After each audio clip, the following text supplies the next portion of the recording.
ते बरोबर आहे ना. शिवसेनेत आम्ही काम करतो. शिवसेनेत एक स्वातंत्र्य आहे, बोलण्याचं स्वातंत्र्य आहे, वागण्याचं स्वातंत्र्य आहे, नेतृत्वाशी संवादाचं एक स्वातंत्र्य आहे. नेतृत्वाशी संवाद करता येतो, नेतृत्व ऐकतं.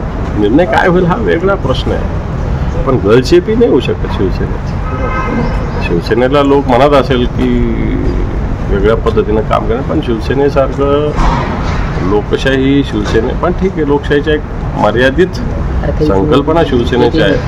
परंतु ज्या पद्धतीनं आज भारतीय जनता पार्टी एकनाथ शिंदेंच्या गटाचे उमेदवार बदलतात, याच्यावरून लक्षात येतं की या गटावर कोणाचं नियंत्रण आहे. हे जे सांगतात ना आम्ही शिवसेना प्रमुखाची शिवसेना वाढवायला करू, आमचं स्वतंत्र काही स्वतंत्र अस्तित्व नाही, हे याच्यातून स्पष्ट होतं. दादा, बच्चू कडू जेव्हा बोलताना म्हणतात की तुम्हाला घेरलं जाऊ शकतं, म्हणजे एकनाथ शिंदेना भविष्यात घेरलं जाऊ शकतं भाजपकडून, हे काय वाटतं मला भविष्यात शकतं? घेरलं जाऊ शकतं ना, घेरलेलंच आहे.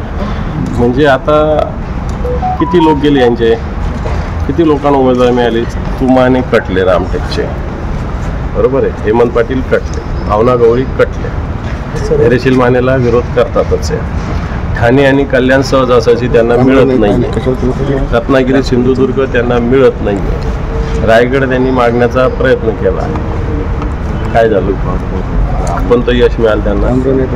बिलकुल यश मिळालेलं नाही. शिंदेचा पक्ष 2-4 महिन्याचा विधानसभेत पण अपक्ष राहील असं मला वाटतं. ठळक घडामोडींसाठी देशोन्नती न्यूज चॅनलला सबस्क्राईब करा आणि बेल आयकॉन प्रेस करा. मुंबई, पुणे, नागपूर, मराठवाडा असो का विदर्भ, राजकीय, सामाजिक, शैक्षणिक क्षेत्र असो का क्रीडा, सर्वच घडामोडीचे विश्लेषण पाहायला विसरू नका. फक्त देशोन्नती न्यूजवर.